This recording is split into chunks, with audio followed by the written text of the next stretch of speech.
Sir, ಇವತ್ತು ಪ್ರತಿ ವರ್ಷದಂತೆ ಈ ಸತಿನೂ ಮಹಾಶಿವರಾತ್ರಿ ಪ್ರಯುಕ್ತ ಬೆಳಗಿಂದನೇ ಸುಮಾರು 4 ಗಂಟೆಗೆ ಅಭಿಷೇಕ, ಅದೇ ರೀತಿ ಮಹಾಮಂಗಳಾರತಿ, ಪ್ರಸಾದ ವಿನಿಯೋಗ, ಆಮೇಲೆ ಇದು BGS ರೋಟ್ರಿ ಅವರಿಂದ ರಕ್ತದಾನ ಶಿಬಿರ ಎಲ್ಲ ಏರ್ಪಡಿಸಿ ಮುಗಿದಿದೆ. ಇವಾಗ ಸಂಜೆ ಭರತನಾಟ್ಯ ಇದೆ, ಅದಾದ ಮೇಲೆ ಹರಿಕಥೆ ಇದೆ. ಬೆಳಗ್ಗೆ ಆಮೇಲೆ ಇವತ್ತು ರಾತ್ರಿ ಪೂರ್ತಿನೂ ಅಭಿಷೇಕ ಇರ್ತದೆ ಶಿವನಿಗೆ. ಬೆಳಗ್ಗೆ ಮಾಮೂಲಿ ಅಭಿಷೇಕ ಆದಮೇಲೆ ಮಹಾಮಂಗಳಾರತಿ, ಹೋಮ, ರುದ್ರ ಹೋಮ, ಅದಾದಮೇಲೆ ಸುಮಾರು 20,000 ಜನಕ್ಕೆ ಊಟದ ವ್ಯವಸ್ಥೆ ಮಾಡ್ತಾಯಿದ್ದೀವಿ. ಹೋದ ಸತಿ 15,000 ಜನಕ್ಕೆ ಮಾಡಿದ್ದು. ಈ ಸತಿ ಜನಸಂಖ್ಯೆ ಜಾಸ್ತಿ ಇರೋದ್ರಿಂದ ಈ ಸತಿ 20,000 ಜನಕ್ಕೆ ಮುದ್ದೆ, ಇಟ್ಕೆ ಬೇಳೆ ಸಾರು, ಅದರಂತೆ ಊಟ ಸರತಿ ಸಾಲಿನಲ್ಲಿ ಪಂಕ್ತಿಯಲ್ಲಿ ಕುಂತ್ಕೊಂಡು ಊಟ ಮಾಡುವಂಥ ವ್ಯವಸ್ಥೆಯನ್ನು ನಮ್ಮ ಆಡಳಿತ ಮಂಡಳಿಯಿಂದ ನೆರವೇರಿಸ್ತಾ ಇದ್ವಿ. ಈ ಕಾರ್ಯಕ್ರಮಕ್ಕೆ ನಮ್ಮ ಮಾನ್ಯ ಶಾಸಕರು ಸೀನಣ್ಣರು ಆಗಮಿಸುತ್ತಿದ್ದಾರೆ, ಅದೇ ರೀತಿ ಕಾಂತಣ್ಣರು ಆಗಮಿಸುತ್ತಿದ್ದಾರೆ.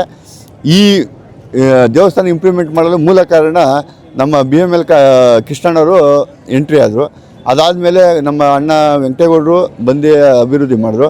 ಅದ ನಂತರ ನಾವು ಅದೇ ರೀತಿ ಮುಂದುವರಿಸ್ಕೊಂಡು ಪ್ರತಿ ವರ್ಷದಂತೆ ಈ ಸತಿ ಕಾಂತಣ್ಣರ ಸಹಯೋಗದಿಂದ ನಾವು ಅತಿ ಹೆಚ್ಚಾಗಿ ಅಭಿವೃದ್ಧಿ ಪಡಿಸ್ತಾ ಇದ್ದೀವಿ. ಅದರಿಂದ ನಮಗೂ ಸಂತೋಷ. ಭಕ್ತಾದಿಗಳು ಬರೋಂಥ ಭಕ್ತಾದಿಗಳಿಗೆ ಯಾವುದೇ ತೊಂದರೆ ಆಗಬಾರ್ದು ಅನ್ನೋದ ನೀರಿನ ವ್ಯವಸ್ಥೆ ಆಗಿರ್ಬೋದು, ಪ್ರಸಾದ ವಿನಿಯೋಗದ ವ್ಯವಸ್ಥೆ ಆಗಿರ್ಬೋದು, ಬಂದವರಿಗೆ ನೆರಳಿನ ವ್ಯವಸ್ಥೆ ಆಗಿರ್ಬೋದು.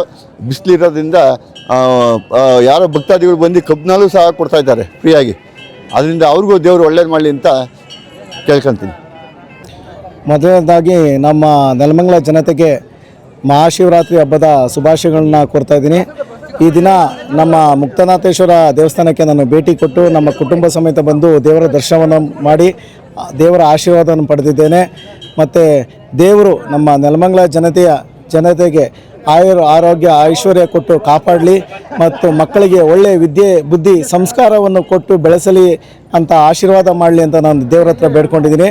ಇವತ್ತು ಮುಕ್ತನಾಥೇಶ್ವರ ದೇವಸ್ಥಾನಕ್ಕೆ ಸಹಸ್ರಾರು ಜನ ಭಕ್ತಾದಿಗಳು ಇವತ್ತು ಹರಿದು ಬರ್ತಾ ಇದ್ದಾರೆ. ಈಗ ನಾನು ಬರ್ತಾ ಇರ್ಬೇಕಾದ್ರೆ ನೋಡಿದೆ ಕ್ಯೂ. ಇಲ್ಲಿ ದೇವಸ್ಥಾನದಿಂದ ಮೇನ್ ರೋಡ್ ತನಕನೂ ಜನ ಸರತಿ ಸಾಲಿನಲ್ಲಿ ನಿಂತು ದೇವ್ರ ದರ್ಶನ ಮಾಡ್ತಾಯಿದ್ದಾರೆ. ತುಂಬ ಖುಷಿ ಆಗ್ತಾಯಿದೆ.